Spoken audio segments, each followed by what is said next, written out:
ಸ್ನೇಹಿತರೆ ನಮಸ್ಕಾರ. ನಾನು ನಿಮ್ಮ ರಾಕೇಶ್ ಅರುಂಡಿ. ಬೆಳ್ತಂಗಡಿಯ ಬಗ್ಗೆ ಡೈಲಿ ಒಂದೊಂದು ನ್ಯೂಸ್ ಅಪ್ಡೇಟ್ ಕೊಟ್ಟರು ಕೂಡ ಸಾಲ್ತಾ ಇಲ್ಲ. ಯಾಕೆಂದರೆ ಅಲ್ಲಿನ ಕಾನೂನು ಸುವ್ಯವಸ್ಥೆಯ ಬಗ್ಗೆ ಅಲ್ಲಿನ ಶಾಸಕರಿಗೂ ಕೂಡ ಡೌಟ್ ಇದೆ. ನಿಮಗೆಲ್ರಿಗೂ ಕೂಡ ಗೊತ್ತಿರೋ ಹಾಗೆ ಸುಮಂತ್ ಕೇಸ್ ಬಗ್ಗೆ ಅವರು ಕೂಡ ನೇರವಾಗಿ ಮಾಧ್ಯಮಗಳ ಮುಂದೆ ಬಂದು ಮಾತನಾಡಿದ್ದು, ಅಲ್ಲಿನ ಪೊಲೀಸ್ ವ್ಯವಸ್ಥೆ ಹೇಗಿದೆ, ಕಾನೂನನ್ನು ಕಾಪಾಡೋರೇ ಹೇಗೆ ನಿರ್ಲಕ್ಷ್ಯವನ್ನು ತೋರ್ತಿದ್ದಾರೆ ಅನ್ನೋ ರೀತಿಯಾಗಿ ಈಗಾಗಲೇ ಗೃಹ ಸಚಿವರು ಕೂಡ ಸುದ್ದಿಯನ್ನು ಮೂಡಿಸಿರೋದು, ಒಂದು ರಾಜ್ಯ ಮಟ್ಟದಲ್ಲಿ ಸದ್ದು ಕೂಡ ಮಾಡ್ತಾ ಇರೋದು. ಅದಕ್ಕೆ ಸಂಬಂಧಪಟ್ಟಾಗ ಅನೇಕ ವರದಿಗಳನ್ನು ನಾವು ನಿತ್ಯವೂ ಕೂಡ ಕೊಡ್ತಾ ಇದ್ದೀವಿ.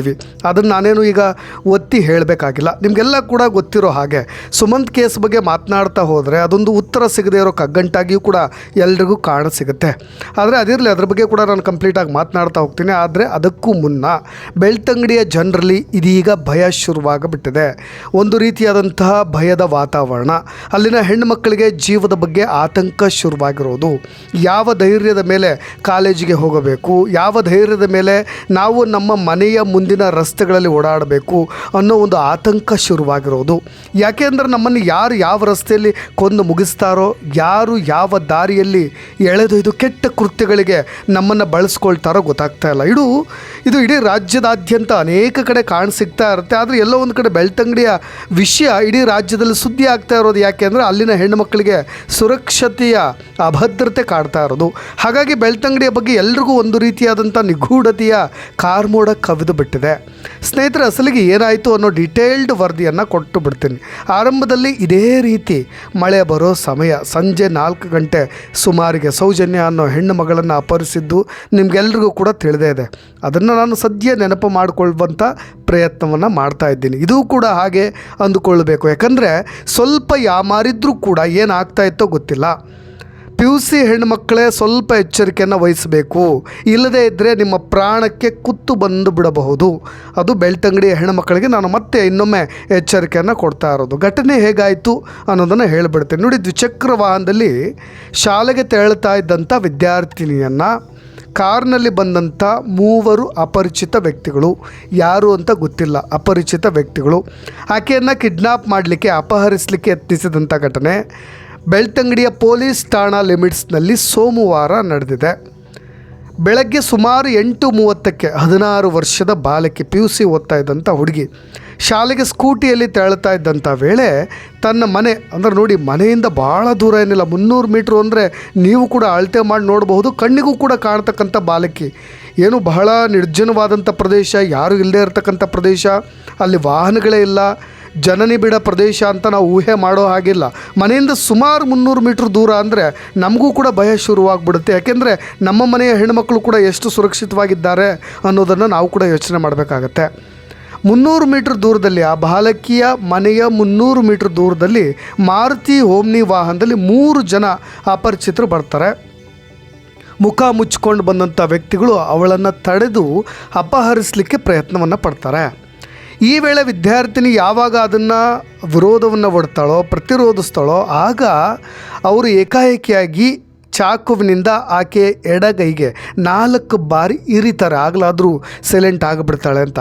ಈಗ ಸದ್ಯ ಗಾಯಗಳೆಲ್ಲವೂ ಕೂಡ ಮೇಲ್ಮೈದಾಗಿದೆ. ಯಾಕೆಂದರೆ ತುಂಬ ಗಂಭೀರವಾದಂಥ ಗಾಯಗಳೇನಾಗಿಲ್ಲ, ಹೊಲಿಗೆ ಕೂಡ ಹಾಕುವಂತಹ ಗಾಯಗಳಲ್ಲ ಅನ್ನೋದು ಈಗ ಸದ್ಯ ತಿಳಿದು ಬರ್ತಾ ಇರ್ತಕ್ಕಂಥ ಸಂಗತಿ. ಸ್ವಲ್ಪ ನಿಟ್ಟುಸಿರು ಬಿಡಬಹುದು. ಯಾಕೆಂದರೆ ಆಕೆ ಪ್ರಾಣಕ್ಕೆ ಏನಾದರೂ ಕುತ್ತಾಗಿದ್ದರೆ ಏನು ಮಾಡಬೇಕಾಯ್ತು. ಘಟನೆಯ ನಂತರ ಬಾಲಕಿ ತನ್ನ ಪೋಷಕರೊಂದಿಗೆ ಪೊಲೀಸ್ ಸ್ಟೇಷನ್ಗೆ ಬರ್ತಾಳೆ. ಅಲ್ಲಿ ಹಾಜರಾಗಿ ದೂರನ್ನು ಕೊಟ್ಟಾದ ನಂತರ ಪೊಲೀಸ್ನವರು ಕೂಡ ಪ್ರಕರಣವನ್ನು ದಾಖಲಿಸಿಕೊಂಡು ತನಿಖೆಯನ್ನು ಶುರು ಮಾಡಿಕೊಂಡಿದ್ದಾರೆ. ಗಾಯಗೊಂಡಂಥ ವಿದ್ಯಾರ್ಥಿನಿಯನ್ನು ಬೆಳ್ತಂಗಡಿಯ ತಾಲೂಕು ಸರ್ಕಾರಿ ಆಸ್ಪತ್ರೆಗೂ ಕೂಡ ದಾಖಲಿಸಿ ಚಿಕಿತ್ಸೆಯನ್ನು ಕೊಡಲಾಗ್ತಾ ಇದೆ. ಇದು ದೂರಿಗೆ ಸಂಬಂಧಪಟ್ಟ ಹಾಗೆ ತಿಳಿದು ಬಂದಿರತಕ್ಕಂಥ ಮಾಹಿತಿ. ನೋಡಿ ಸ್ನೇಹಿತರೆ, ಇನ್ನೊಂದಿಷ್ಟು ಅಪ್ಡೇಟ್ಸ್ನ ನಾನು ಕೊಡಲೇಬೇಕು. ಯಾಕೆಂದರೆ ಮಾರುತಿ ಓಮ್ನಿ ಕಾರ್ನಲ್ಲಿ ಬಂದಂಥ ಅಪರಿಚಿತ ವ್ಯಕ್ತಿಗಳು ಎಷ್ಟು ಪ್ರೀ ಪ್ಲ್ಯಾಂಡಾಗಿ ಬಂದಿದ್ದರು ಅಂದರೆ, ಹೇಗಾದರೂ ಮಾಡಿ ಆಕೆಯನ್ನು ಅಡ್ಡಗಟ್ಟಿ ಒಂದು ಕಿಡ್ನಾಪ್ ಮಾಡಿಕೊಂಡು ಕರ್ಕೊಂಡು ಹೋಗಬೇಕು. ಅದು ಯಾವ ಮಟ್ಟಿಗಿನ ದ್ವೇಷವೋ ಅಥವಾ ಅದು ಪೂರ್ವ ನಿಯೋಜಿತ ಕೃತ್ಯ ಅಂತ ಹೇಳಬೇಕು, ಅಥವಾ ಕುಟುಂಬದವರ ಮೇಲಿನ ದ್ವೇಷ ಅಂತ ಹೇಳಬೇಕು, ಅಥವಾ 16 ವರ್ಷದ ಬಾಲಕಿಯನ್ನು ದೌರ್ಜನ್ಯಕ್ಕೆ ಅಂದರೆ ಕೆಟ್ಟ ರೀತಿಯಾಗಿ ತಮ್ಮ ಕಾಮಕೇಳಿಯನ್ನು ತೀರಿಸ್ಕೊಳ್ಳಿಕ್ಕೆ ಬಳಸ್ಕೊಳ್ಳಿಕ್ಕೆ ಏನಾದರೂ ಪ್ಲ್ಯಾನ್ ಮಾಡಿದ್ರು, ಅದು ಇನ್ನೂ ಕೂಡ ಗೊತ್ತಿಲ್ಲ, ನಿಗೂಢವಾಗಿ ಉಳಿದಿರೋದು. 16 ವರ್ಷದ ಬಾಲಕಿ ಅಂದರೆ ಕಾಶಿಬೆಟ್ಟು ಕಾಲೇಜಿನಲ್ಲಿ ಪ್ರಥಮ PUC ಓದ್ತಾ ಇದ್ದಂಥ ವಿದ್ಯಾರ್ಥಿನಿ. ಇವತ್ತು ಬೆಳಗ್ಗೆ ಅಂದರೆ ಸೋಮವಾರ 8:30ಕ್ಕೆ ಸ್ಕೂಟರ್ ಇಟ್ಟು ಸಂತೆಕಟ್ಟೆಯಲ್ಲಿ ಬಸ್ ಹತ್ತಲಿಕ್ಕೆ ತೆಳ್ತಾ ಇದ್ದಂಥ ಸಮಯ ಅದು. ಕಾರ್ನಲ್ಲಿ ಬಂದವರು ಏಕಾಏಕಿಯಾಗಿ ತಡೆದು ನಿಲ್ಲಿಸಿ ಈ ಥರದ ಒಂದು ಕೃತ್ಯವನ್ನು ಮಾಡಲಿಕ್ಕೆ ಮುಂದಾಗ್ತಾರೆ. ನಾನು ಪ್ರೀ ಪ್ಲ್ಯಾನ್ಡ್ ಅಂತ ಹೇಳಿದೆ. ಯಾಕೆ ಅಂದರೆ ನೋಡಿ, ಕಾರಿನ ನಂಬರಿಗೆ ಎಲ್ಲಾದರೂ ಯಾವುದಾದ್ರೂ CCTV ಫೂಟೇಜ್ಗೆ ಅವ್ರು ಸಿಕ್ಕಿಬಿಡ್ಬಹುದು ಅನ್ನೋದು ಅವ್ರಿಗೆ ಎಷ್ಟು ಗೊತ್ತಿತ್ತು ಅಂದರೆ, ಆ ಕಾರಿನ ನಂಬರ್ ಪ್ಲೇಟ್ಗೆ ಬಟ್ಟೆಯನ್ನು ಕಟ್ಟಿ, ಕೆಲವೊಬ್ಬರು ಈ ಮಣ್ಣನ್ನು ಹಚ್ಚಿ ಅಥವಾ ಸಗಣಿಯನ್ನು ಬಡ್ಕೊಂಡು ಏನೇನೋ ಪ್ಲ್ಯಾನ್ಗಳನ್ನ ಮಾಡ್ತಾರೆ. ಆದರೆ ಇವರು ಆ ನಂಬರ್ ಪ್ಲೇಟ್ಗೆ ಬಟ್ಟೆಯನ್ನು ಕಟ್ಟಿ ಆ ಒಂದು 3-4 ಜನ ದುಷ್ಕರ್ಮಿಗಳು ಬಂದು ಏಕಾಏಕಿಯಾಗಿ ಆಕೆಯನ್ನು ಕಿಡ್ನ್ಯಾಪ್ ಮಾಡಲಿಕ್ಕೆ ಮುಂದಾಗಿರೋದು. ಒಂದು ಚಾಕುವಿನಿಂದ ಕೈಗೆ ಗಾಯ ಮಾಡಲಿಕ್ಕೂ ಕೂಡ ಪ್ರಯತ್ನ ಪಟ್ಟಿದ್ದಾರೆ. ಅದಾದ ನಂತರ ಬೇಗ ಎಳ್ಕೊಂಡು ಜನರೆಲ್ಲ ನೋಡಿಬಿಟ್ರೆ ಮುಂದೆ ಸಮಸ್ಯೆ ಆಗ್ಬೋದು, ಸಿಕ್ಕಿಬಿಟ್ರೆ ಅನ್ನೋ ರೀತಿಯಾಗಿ ಯಾವಾಗ ಹುಡುಗಿ ಬೊಬ್ಬೆ ಹೊಡಿಲಿಕ್ಕೆ ಶುರು ಮಾಡ್ತಾಳೋ ಆಗ ತಕ್ಷಣಕ್ಕೆ ಆಕೆಯನ್ನು ಎಳ್ಕೊಂಡು ಕಾರ್ನೊಳಗೆ ಹಾಕ್ಕೊಳ್ಳಿಕ್ಕೂ ಕೂಡ ಮುಂದಾಗ್ಬಿಟ್ಟಿದ್ದಾರೆ. ಹಿಂಭಾಗದಿಂದ ಯಾವಾಗ ಸ್ಕೂಟ್ರ್ ಬರೋದನ್ನು ಗಮನಿಸ್ಬಿಟ್ರು ದುಷ್ಕರ್ಮಿಗಳು ಏಕಾಏಕಿ ಆಕೆಯನ್ನು ಬಿಟ್ಟು ಪರಾರಿ ಆಗ್ತಾರೆ. ಆದರೆ ಸ್ವಲ್ಪ ಕೋಪ ಇತ್ತಲ್ವ, ಅದನ್ನಂತರೂ ಕೈಗೆ ಮತ್ತು ಬೆಳಗ್ಗೆ ಚೂರಿಯಿಂದ ಚುಚ್ಚಿ ಒಂದಿಷ್ಟು ಗಾಯಗಳನ್ನಂತರೂ ಮಾಡೋ ಕೆಲಸವನ್ನು ಮಾಡಿಬಿಟ್ಟಿದ್ದಾರೆ. ಅದಕ್ಕೆ ನಾವು ಈ ಕೇಸನ್ನು ತುಂಬ ಗಂಭೀರವಾಗಿ ತುಂಬ ಸೂಕ್ಷ್ಮವಾಗಿ ನೋಡಬೇಕಾಗತ್ತೆ. ಯಾಕೆಂದರೆ ನಮ್ಮನ್ನೆಲ್ಲ ಕಾಡ್ತಿರೋ ಪ್ರಶ್ನೆಗಳದೇ, ನಾವೆಷ್ಟು ಭದ್ರತೆಯಿಂದ ಇದ್ದೀವಿ ಅಂತ. ಬೆಳ್ತಂಗಡಿಯಲ್ಲಿ ನಾವು ಅನೇಕ ಕೇಸ್ಗಳನ್ನು ಕೂಡ ಗಮನಿಸ್ತಾ ಇರ್ತೀವಿ. ಒಂದು ಗೃಹ ಇಲಾಖೆಯ ವೈಫಲ್ಯ ಅಂತಲೂ ಕೂಡ ಹೇಳಬೇಕಿದ್ನ. ಯಾಕೆಂದರೆ ಅಲ್ಲಿನ ಶಾಸಕರೇ ಇದೇ ಅಸೆಂಬ್ಲಿಯಲ್ಲಿ ನಿಂತ್ಕೊಂಡು ಗುಡುಗಿದ್ದು ಉಂಟು. ಇದ್ರ ಬಗ್ಗೆ ಸ್ವಲ್ಪ ಸೀರಿಯಸ್ಸಾಗಿ ಯೋಚನೆ ಮಾಡಿ. ಯಾಕೆಂದರೆ ಕಳೆದ 2 ತಿಂಗಳ ಹಿಂದೆ ಇದೇ ಶ್ರೀಧರ್ ಮುಗೇರಾ ಅಂತಹ ಕೃತ್ಯದ ಕೇಸ್ಗಳನ್ನು ಗಮನಿಸಿದಾಗ, ಅದಾದ ಮೇಲೆ ಸುಮಂತ್ನ ಕೇಸ್ನ ಗಮನಿಸಿದಾಗ, ಇನ್ನು ಅನೇಕ ಕೇಸುಗಳು ಧರ್ಮಸ್ಥಳ ಸುತ್ತಮುತ್ತ ಉಜಿರೆ ಅಲ್ಲಿ ಎಲ್ಲ ಕೇಸುಗಳು ಇಷ್ಟೇ ನಿಗೂಢವಾಗಿ ಉಳಿದು ಹೋಗ್ತಾ ಇದ್ದಾವಲ್ವಾ. ನಮ್ಮ ಗೃಹ ಇಲಾಖೆ ಏನು ಮಾಡ್ತಾ ಇದೆ, ಸಂಬಂಧಪಟ್ಟ ಅಧಿಕಾರಿಗಳು ಏನು ಮಾಡ್ತಾ ಇದ್ದಾರೆ, ಬೆಳ್ತಂಗಡಿಯ ಲೋಕಲ್ ಸ್ಟೇಷನ್ನ ಪೊಲೀಸ್ನವ್ರು ಏನು ಮಾಡ್ತಾ ಇದ್ದಾರೆ ಅಂತ ಅನೇಕ ಹೋರಾಟಗಾರರು ಮಾತನಾಡಬೇಕಾದ್ರೆ ಅವ್ರಿಗೆ UDR ಹಾಕೋದು ಬಿಟ್ಟರೆ ಇನ್ನೇನು ಬರೋದಿಲ್ಲ ಅಂತ ವ್ಯಂಗ್ಯ ಆಡಿದ್ದು ಉಂಟು. ಇದೇ ಹರೀಶ್ ಪುಂಜ ಅವರು ಈ ಘಟನೆ ಚಿಕ್ಕ ವಿಷಯ ಅಲ್ಲ, ಇಡೀ ರಾಜ್ಯ ಆತಂಕ ಪಡುವಂಥ ಘಟನೆ.